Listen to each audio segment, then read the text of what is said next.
Hi, I'm Lori Soderlin. I'm director of the MFA Creative Writing Program at Manhattanville College. Um, Welcome to our Meet the Writers series for February 2021. Tonight, our guest is Dinty Moore. Dinty Moore Hello. began, hello, Dinty Moore began his writing career at United Press International, which is a news wire service. And it's a place where I imagine as a young journalist, he must have surely learned to write tight prose, which might have been something that became formative and important to the way his life then followed. That skill would have come in handy when he founded Brevity Journal in 1997. This was a matter of form following the medium in a way, meaning that in 1997, at the dawn of the internet age, Dinty Moore was able to see the future in a way and sense that in this new medium, writing was going to change. Maybe not everywhere, but in this medium, reading online, writing would change. And he'll tell you if I'm getting this history wrong, but this is what I've gathered from studying his work and reading about him. In 1997, there were not yet blogs, which for those of you who weren't paying attention to the details of this word blog, blog is a combination of the words web and logs, like web logs. So when people started writing online, initially they were writing web logs, and that got shortened to blogs, which is a beautiful word. The rise of blogs changed the way we consumed writing online, and it began being produced in short installments rather than long novel-like pieces of writing. So Dinty was tuned into that sort of inevitability um, early in the game, and he was one of the very first champions of what we now call flash prose, which is both fiction and nonfiction. And he specializes in writing flash nonfiction and is closely associated with the rise of that uh, genre, or that element of the genre of nonfiction writing. And Brevity Journal, which began with this insight about brief writing, has continued publishing flash nonfiction for more than 20 years. An anthology of its best pieces was published last fall, The Best of Brevity, co-edited with Zoe Bossier. I might be saying Bossier wrong, Oh, but yeah, I got that right. Good. It's a beautiful name, Zoe Bossier. I want to say it in French.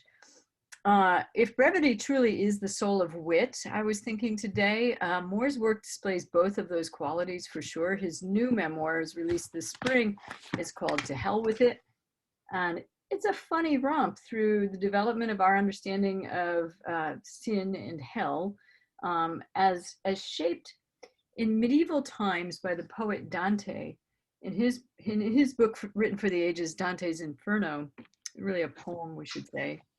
But Dinty's memoir really does make you wonder how it could be that to this day, deep down, we have an idea of hell created by Dante and his really absurd personal kind of skewering of religious and political folks back in his age, nearly 1,000 years ago now. Um, eh, our idea of hell is structured around his obsession with a woman named Beatrice that he'd met only once briefly, and his observations of the evil doings of people around him. And the images that he created stick with us. So that's what's being mined in Dinty's book, his new memoir. Um, he gives hell the light touch with a personal narrative weaved through it. So it makes hell something that we're not afraid to look at closely in this book. And he has a lot to examine. He examines for us, and it's a really fun and interesting book. And it's also written in very short chapters, so we can ask him later if he now just prefers always to write tightly, or if he misses long form. He can fill us in. So To Hell With It is Dinty Moore's sixth book of nonfiction. He's also the author of a collection of short fiction and has authored or edited 5 works of writing instruction, including the Brevity Anthology. And so please help me welcome in a warm Zoom fashion our guest tonight, Dinty Moore. Silent clapping. thank you. So we'll talk a little bit before we ask you to read from your work and discuss your work and just give us some pointers about writing flash nonfiction. But here's where I was thinking of starting the conversation. Um, do you find yourself seeing flash nonfiction pieces sort of constantly all around you as you go through life? Like they're just everything that happens is potentially a piece of flash nonfiction. No. I'm sorry As I to, was where to begin. as I Um, was asking that, I was thinking if he says no, I'll just move on to the next yeah, question. I I've I've never been a writer, and I know, and I don't think there's a right or wrong. I think every writer has his or her own rhythm, her own way of finding material. I've never been a writer who walks around the world looking like I could write about that. I could write about that. I could write about that. I kind of walk around the world just trying not to bump into things and worrying about, um, whether my, whether my lawn is mowed or my walk is shoveled. And I tend to realize 3 weeks later or 6 months later or 20 years later, oh, that thing that happened in the past that I'm still thinking about. Why am I still thinking about that? That's what I want to write about. I mean, I know many fine writers, and some of them are poets, some of them are essayists, some of them are fiction writers who just sort of see the world through. There's a story here. I want to write it. I think I only see in my rearview mirror. Yeah, it's the thing that made me want to ask that question is after I've read a collection, reading the anthology, I tend to walk around thinking like, well, there's one. And I wouldn't necessarily say that it's a way of thinking all the time every day, but after reading a lot of pieces of flash nonfiction, you just kind of start to see the world as short narratives. At least that's my experience. And Editing the magazine and editing the anthology more recently, which made me sort of look retrospectively back at 20 years of the magazine, reinforces that idea that there's a story in everything. There are some dramatic stories in there where something happened in someone's life where many, many reasonable people would say, wow, you should write about that. But there are many stories in there, a bird landing in a bird bath. I mean, that nothing dramatic happened, but the author's sensibility, the author's willingness to follow a thread to see where it leads, the author's openness to finding meaning, found a story in something not spectacular. So to the extent, and I don't know if this is where you're going with it, Lori, to the extent that editing the magazine and thinking about the magazine makes me realize how many stories there are out there that don't scream, hi, I'm a story.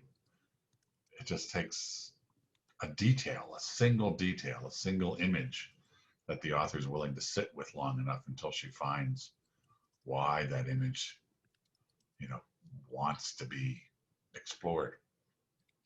That's the lesson for me about, it's true of fiction as well, but in terms of nonfiction, in terms of true stories, it takes the smallest thing as long as the author's fascinated with it. it sounds the way you describe it there. It brings me right back to poetry, and there is something sort of poetic about this very brief form, isn't there? It, It relies heavily on image mhm. because you don't have many words. So an image can do so much work. You can describe something in 40 words and it opens up a whole world and you don't have to explain anything. So if you're constrained by 700 or 750 words, using image is a tool you want to use. Compression of language obviously is something that poets think about all the time, and when I think novelists and memoirists, at book length should be thinking about it. But certainly, if you're working in the flash form, the idea of compression of language and what we can learn from poets about that is important. And finally, metaphor. A lot of the pieces that ended up in the best of brevity have an explicit or sometimes rather implicit metaphor embedded in the piece. And again, that's an example of how how much work you can do, how much explanation you don't need to do if you've got a strong image or images, or if you've got a central metaphor, how much explanation you don't need to do. So suddenly 700 words seems rather capacious. You have a lot of room because the metaphor is carrying so much of the water. You know, I kind of know the answer to my next question, which is the logical next question, I think, this whole thing, in this conversation. I kind of know the answer because I've read The Best of Brevity, both your introduction to it and just reading through it and getting a sense, you know, feel for the variety in it. But I wonder if this is a two-parter, if you think that there's a subject matter that works better, or that at least you notice in editing the journal more writers are drawn to, like a type of story that tends to be what people are focused on in this form. And I wonder too if you think there is some sort of secret to what actually makes a story work when it's in very short form. In terms of subject matter, and I'll say that I began the journal with a clear idea of what would work for brief nonfiction, and it was like a single scene and my MFA is in fiction, so I was a very fiction based nonfiction writer, and my idea of what can work in nonfiction has expanded 10 million times because writers keep breaking the rules and proving to me that no, you can do this, and no, actually you can do that, and no, you know, Dinty, your definition of what works in Flash is way too narrow. And look, I just proved it to you by submitting a piece that blew the top of your head off.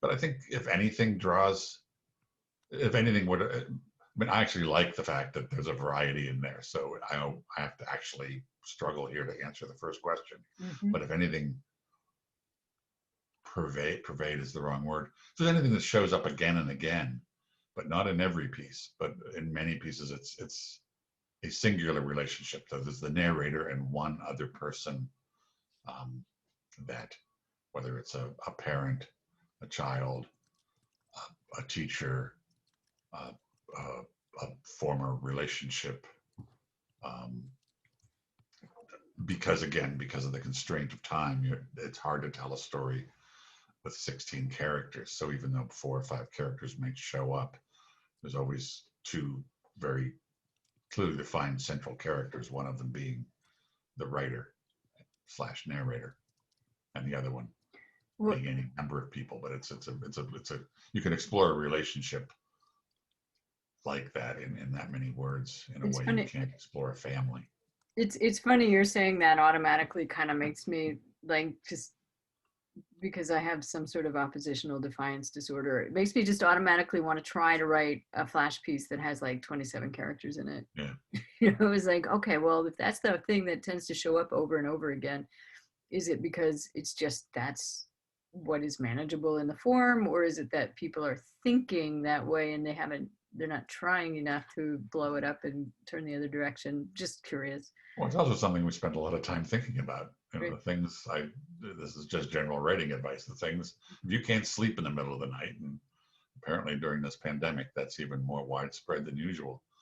The things that are just going through your brain, or the things that you can't resolve. You know, you don't know the answer to, or the things you should be writing about. So, you know, how often do you lay awake thinking about a past relationship, or a relationship with a parent who's alive or not alive, or what you should or shouldn't have done with your child when your child came to you with a particular situation? I mean, you know, it is so common to focus on a relationship with one significant person and what you should have done or did do or didn't do or might have done, and how everything could be different. So I think that's why we write about it.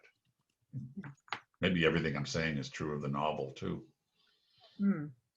Well, then that reminds me to prod you on part 2 of the question, which is, I mean, it was kind of implied in your answer to part 1 of the question, but you know, if that is the thing that shows up over and over again, this is the not one subject people tend to write about, but a construction that people tend to gravitate to. Um, is is that the ingredient that makes flash prose work? The idea of like simplify the relationship, or No, no, no, because I mean we get many, many, many submissions with that focus that don't work. Mhm. I think it's a combination of, I mean, bottom line, it's tight writing, tight, vivid writing. But I think that's true of all fiction, nonfiction, poetry, longer works. But if your sentences are really carefully constructed, graceful, no wasted words, then it's working. But in terms of flash, I think it add on to that voice. If there's a sense that there's almost immediately there's somebody telling the story, a particular voice, not if the story's not being told the same way, all 35 people in this Zoom conversation would have all told it the same way. But this person is telling it a very particular way. So it's voice and sensibility. The minute I start to sense that behind the words, that's when you've got my attention. Mhm.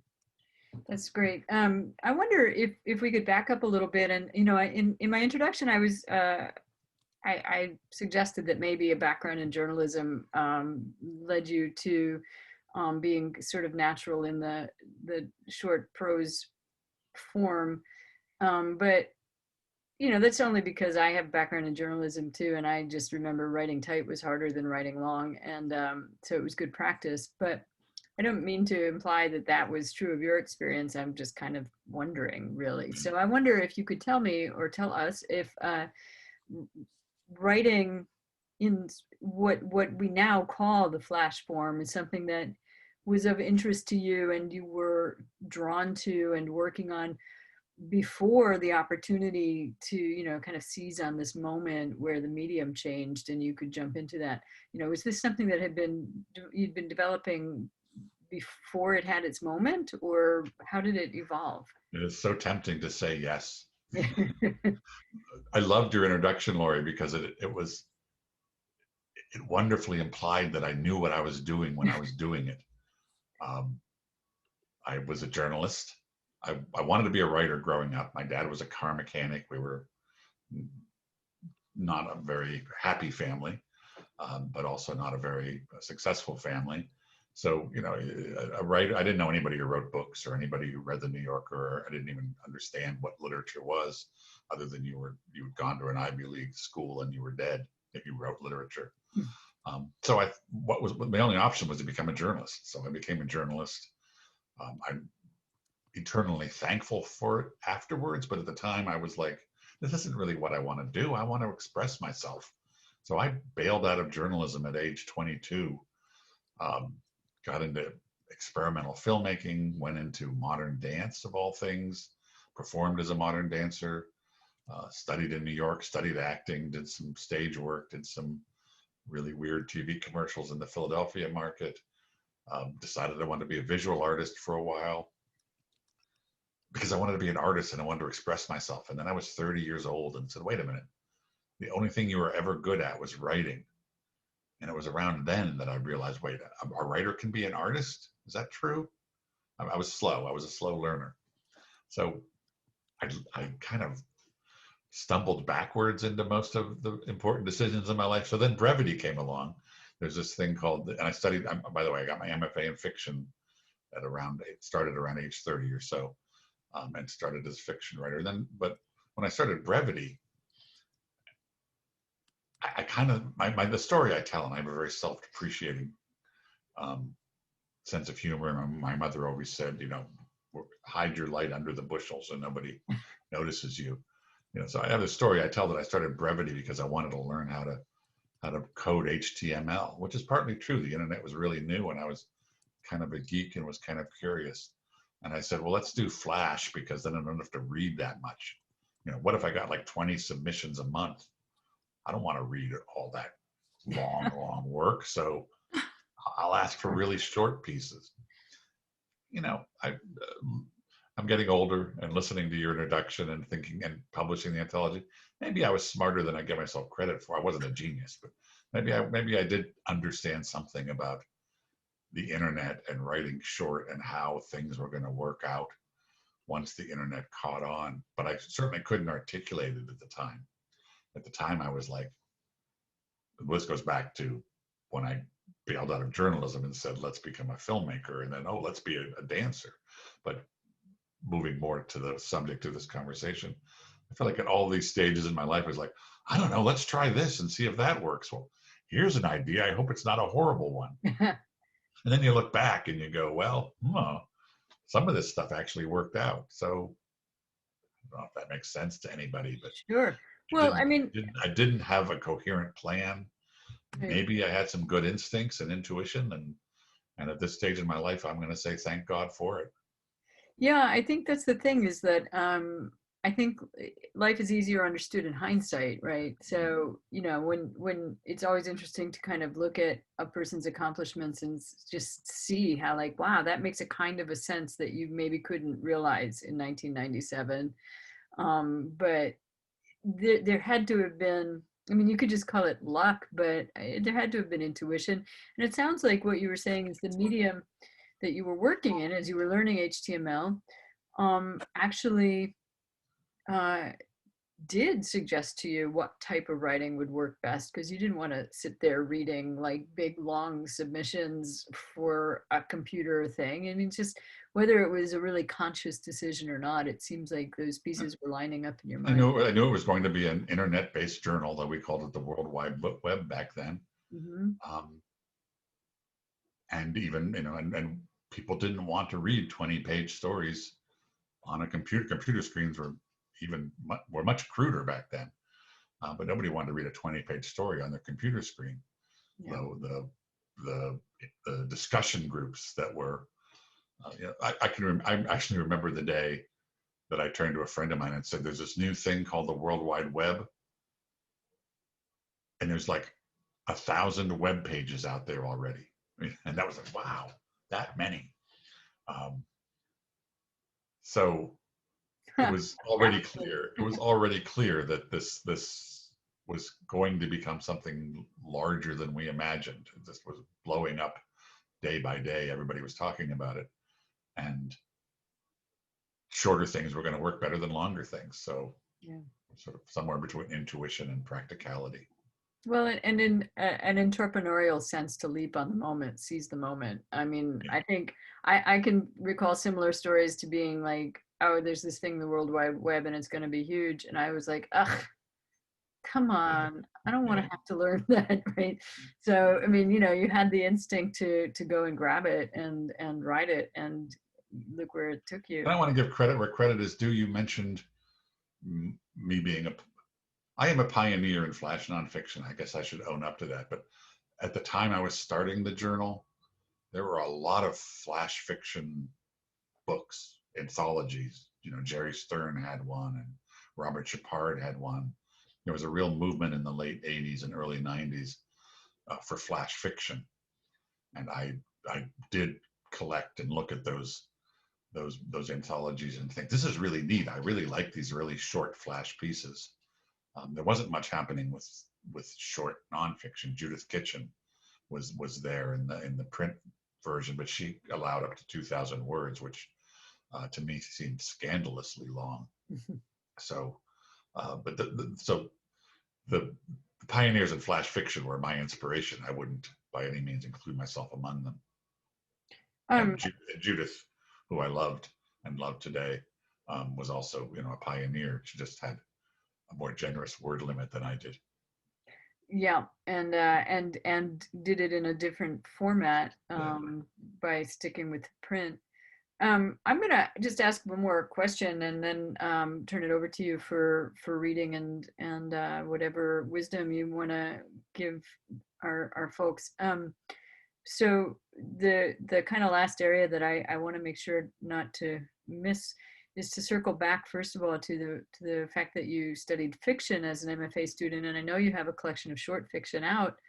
Um, I think it was from 1998. So Seems like since then you've really, nonfiction is your genre. So I'm curious about that choice. Um, but more broadly too, I wonder in your own writing how Flash, being a sort of one of the early champions of the Flash form, how that's either had a good impact on where your own writing has gone, or has it limited you in a way? I kind of wonder if now there's this expectation that that's all you write, and perhaps it's not fair to feel straitjacketed like that. I've been really enjoying To Hell with It, and by the way, I should encourage folks. Sorry to take a time out from my question, but I normally at a reading we have a table in the back of the room, and you would be after this reading, you'd be lining up back there to purchase this book and also The Best of Brevity. So don't forget, folks, that would be awesome if you were interested in purchasing these books. I've been enjoying this book very much, and the chapters are short, but it's, and it's mixed medium. Actually, there's drawings in it and stuff, and photo. Um, but the pieces are short, and although it is a long work, so this question doesn't really have like a simple core to it. I just wonder what your reflections are on how Flash prose maybe has changed the way you write, or maybe it has felt constricting in some ways to what's expected from your work. Hasn't felt constricting. I think I probably had a natural inclination to writing brief, shorter works. Um, I find it hard. I've written a lot of books, and I find it hard to get beyond 225 manuscript pages. I feel like I've said everything. I don't want to repeat myself. But I also think editing brevity for so many years, which is a exercise in looking for wasted words, finding ways to tighten every sentence, tighten every turn in the story, has sort of made me very, very strict with myself about, well, you can't say that twice. Well, you've implied that already, so why do you have to say it? I like to joke, but it's not entirely a joke, that the final 4 drafts of my multi draft process, because I'm a bear. I do 80 or 90 drafts of things before I send them out. The final couple of drafts are like I go through and cross out the boring parts, which is a little bit of a joke, but not entirely not true. It's like I'm very reader focused when I get, my early drafts are like, I don't know what I'm doing. I'm writing all this stuff down. I'm lost. My middle drafts are, I'm starting to make some sense of this. What is this really about? What am I asking? What is the important stuff here? And my final drafts are really like, okay, there is a reader. It's not me. It's not somebody who knows me or likes me. I have to hold their attention, and I have to give them something new to think about. If not every sentence, then at least every paragraph, but ideally every sentence. And I just go through and slash. So, at the end of that process, if I've got enough material for a book, I feel very lucky, and it's going to be a short book. Mm-hmm. So it's a natural form to your style of writing and thinking, and and there are lots of long novels with long, beautiful descriptive passages that are wonderful, but it's not my taste. I'm not drawn to them as a reader either. My early hero, like so many people, was Vonnegut. He's very short and snappy and to the point, and I'm not going to compare myself to him, but I think I've always tried to. I think his voice has always been in the back of my head. Yeah, that's Vonnegut is famous for saying that somebody asked him, what's the secret of the success to your writing? And he said, I never use semicolons. So, I like that. And I was just thinking, it's too bad we can't get a panel discussion with you and Proust. That would be really interesting to go back and forth on it. Thank you so much for this conversation. I've really enjoyed it. I have more questions, but hopefully some of them might come up, from our audience in the Q&A portion. But I want to turn it over to you now and just ask you to share some of your work and some of your thoughts on how to write in this form with our folks tonight. So thanks for the conversation, and I will now exit this conversation. Okay, thank you. Um, Let me begin by saying when I gave that roundabout description of my early life, sort of falling backwards into opportunities from journalism to various art forms that I wasn't particularly good at, by the way, um, and then ended up back in fiction writing. The I think the theme there is if I did anything smart as an artist, it was I just tried everything, all the way up to, oh, there's this new thing called the internet, and there's now this thing called the World Wide Web, and people are putting up websites which were, well, pictures of their dogs. Sorry to bring that back because I'll lose your attention now, but the people didn't know what these websites were for, but they were starting their little websites or web-based diaries, which were weblogs, which are now blogs. Um, you know, I said I'm going to try that. So if you're out there and you're an artist and you're thinking, where do I fit in the literary world? What's my niche going to be? Where am I going to find my lane? My advice is try it, try stuff, and I hope that one day you'll try something and it'll be, whether it's starting your own magazine, which is a wonderful thing to do, or working for somebody else's magazine, or writing in a new form, or writing about a subject matter that you don't see people writing about, or writing for TikTok, God forbid, whatever that would mean. But I know technology moves forward. There's something, TikTok's probably old by now, and there's something even newer. Um, Whatever it is, listen to me, I'm bad. This is why I'm a writer. It's like I would have figured out a way to say this in 3 sentences, but now I'm about 12 sentences in and I've lost track of what I'm trying to say. My advice to anybody in any art form is when you see something new and you go, oh, that's weird, try it. I'm going to read a little bit from To Hell With It, the new memoir. I wrote a memoir called, actually my first memoir was actually about my first book of nonfiction, which was part memoir, part journalism, was a book about the internet culture in the 1990s and how it was changing people and how people were using it for politics, for religion, for therapy, for cybersex, for activism. And my second nonfiction book was called The Accidental Buddhist, which was both a little bit of a journalistic romp through Buddhism in America, not just New York and San Francisco, but places like Iowa and Highview, West Virginia, and Iowa. So I started a habit of writing memoirs because who wants to hear about me?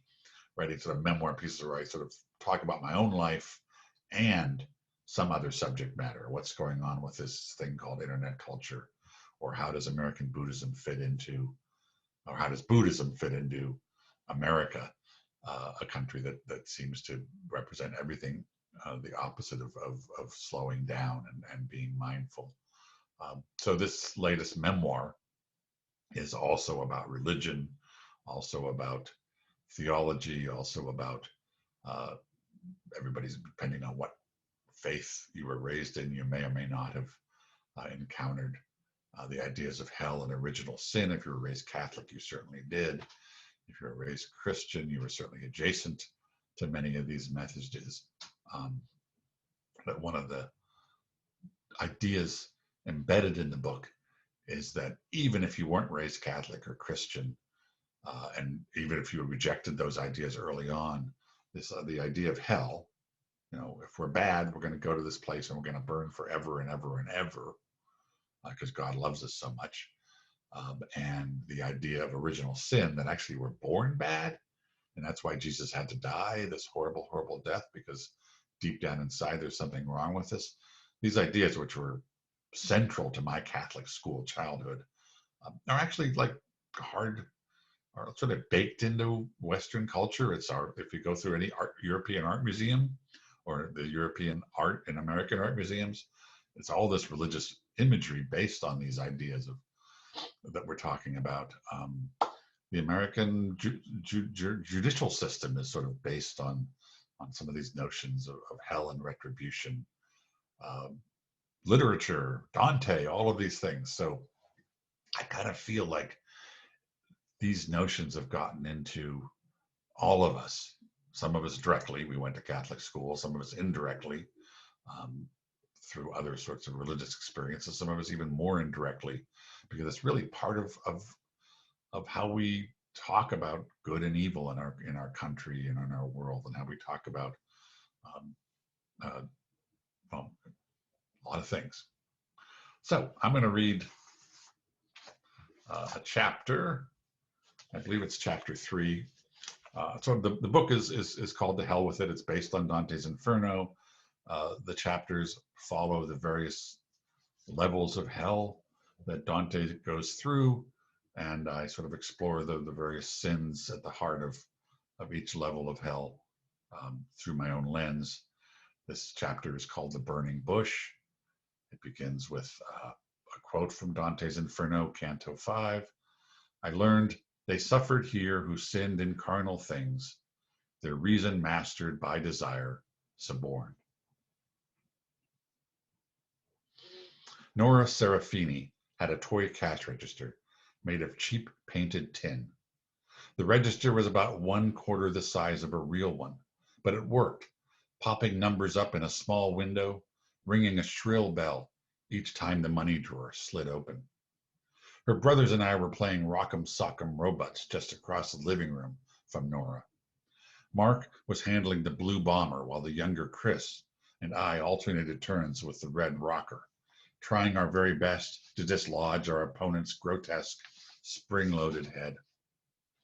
My childhood was steeped in violence and plastic, so the battling robots should have held all of my attention. Yet that day I found myself unable to stop glancing over toward Nora, standing there at the coffee table, ringing up brightly colored toy fruit for no one in particular. The term forbidden fruit refers back to the prohibited apple tree from the book of Genesis. In actuality, scholars believe the name of the tree, as found in ancient texts, is more closely translated as pomegranate or quince. It hardly matters. What was forbidden was never literally the illicit fruit, but instead something meant more metaphorically, sexual awareness maybe, or quince-shaped parts of the human anatomy. If Eve had offered Adam a pomegranate, what would he have said? No, thank you, my dearest, too weird and sticky. Nora was 6 that summer, and I was just a year or two older. She had chestnut eyes, thick dark eyebrows, straight brown hair that ended just at the tips of her tiny shoulders. I didn't have a name for the feeling inside that made me want to study Nora's every move instead of playing with her older brothers. All I knew was that I enjoyed watching this girl slide the miniature plastic apples and oranges back and forth on the table. I liked the way she startled every time the cash drawer opened. My memory is that I did eventually go over and play grocery store with Nora for maybe a minute until Mark's sharp rebuke bounced across the room. Why are you playing with her? Let's go ride our bikes. At age 7, my understanding of the Garden of Eden was understandably simplistic. Adam and Eve were naked all of the time, which just seemed silly. They had so many pets. Miraculously, the lions and tigers never ate the rabbits or the chickens. One day, a chatty snake suggested that Eve eat from a tree that God had previously suggested was entirely off limits. The snake was inordinately persuasive because Eve, despite the fact that she lived in paradise, according to Sister Mary Mark, and had everything she could ever want, did just as the snake suggested. Then Adam did so as well. Shortly thereafter, God popped out from behind a bush and said, Aha, gotcha. And then original sin, hell, evil, war, shame, guilt, all of the bad stuff. For the rest of that summer, Mark, Chris, and I played mostly in nearby Frontier Park. riding our banana seat Schwinns up and down hills, stopping occasionally to throw sticks into Cascade Creek. I didn't see Nora around. Maybe she had gone to camp. Still, the tiny chestnut-eyed girl dominated my dreams that summer. Actually, my dream. A dream that repeated itself for months and left me disordered and alarmed. It went like this. I walk up the Serafini's cement driveway looking for my two friends. Mark and Chris aren't around, but the garage door is wide open. Inside, the one-car garage is spotless, barren. No rakes, no lawnmower, no bikes, no anything. Just Nora, raising her dark eyebrows to invite me in, then pointing at a toy casino slot machine resting on a windowsill. The undersized toy slot machine resembles the tin cash register, but with a pull handle instead of keys. She motions for me to pull the lever. When I do, 3 reels tumble through pictures of cherries, lemons, oranges, watermelons, and finally land on flames on all 3 reels straight across. Nora laughs, not brightly like the real Nora might laugh, but in a deeper register, more sinister, as if she knows something. In the dream, we walk outside into the Serafini's backyard, a yard that extends along the garage and behind it as well, ending in a tall hedge. Nora, still not speaking, points downward, and it is then that I see that the ground under the hedge is on fire. The flames are low to the ground, but they spread across the length of the hedge and threaten to come out into the yard. A woman on the other side of the hedge, the back neighbor, begins hitting at the flames with a heavy garden rake.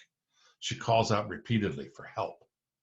Nora just continues to point at the fire, smiling. There was at least one other time that God popped out from behind a bush, this one from the biblical book of Exodus.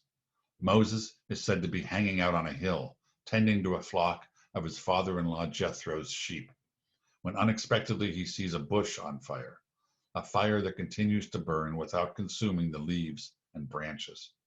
I'll quote the rest. So Moses decided, I must turn aside to look at this remarkable sight. Why does the bush not burn up? When the Lord saw that he had turned aside to look, God called out to him from the bush, Moses, Moses.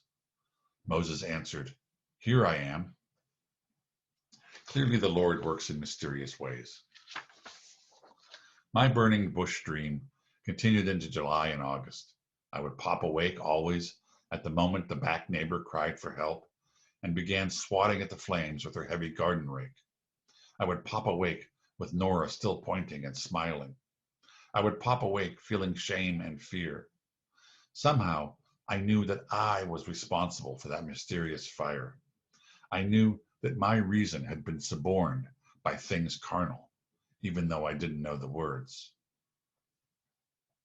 The poet Dante Alighieri had his own early relationship confusion. The poet Dante Alighieri had his own early relationship confusion. The story goes that Dante met his young crush, Beatrice, when she was 8 years old and he was 9, and he felt instantly in love.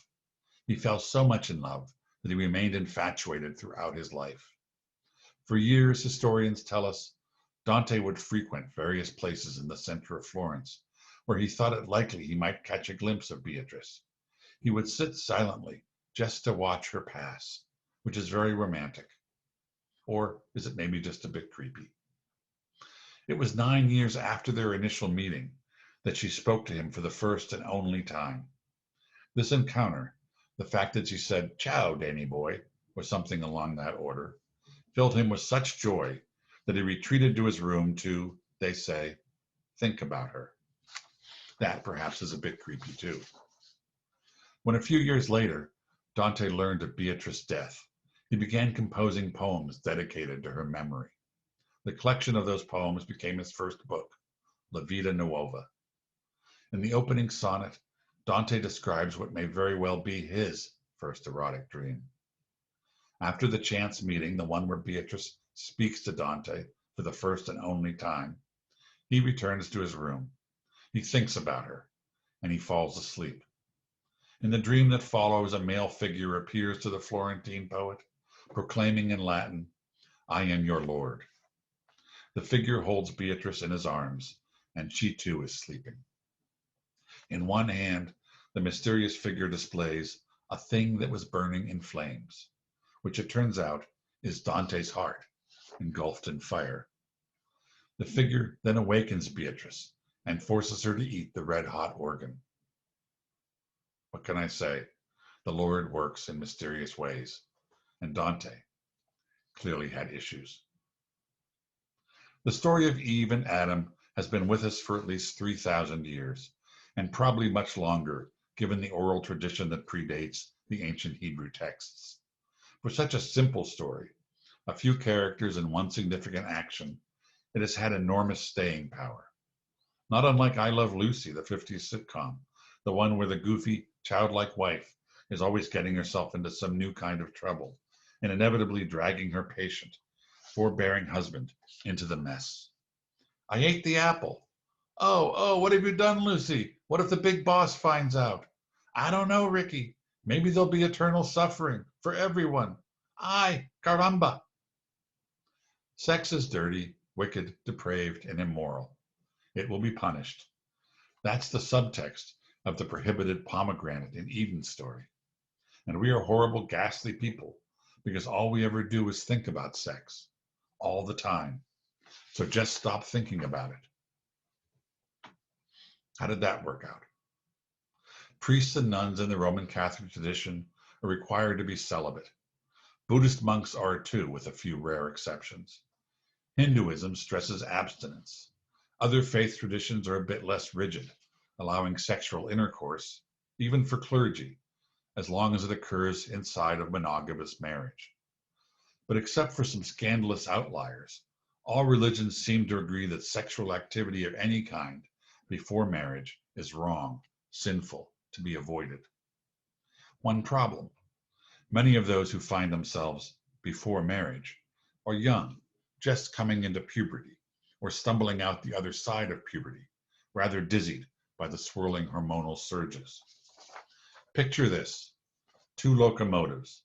One is labeled religion, the other is labeled the human sex drive.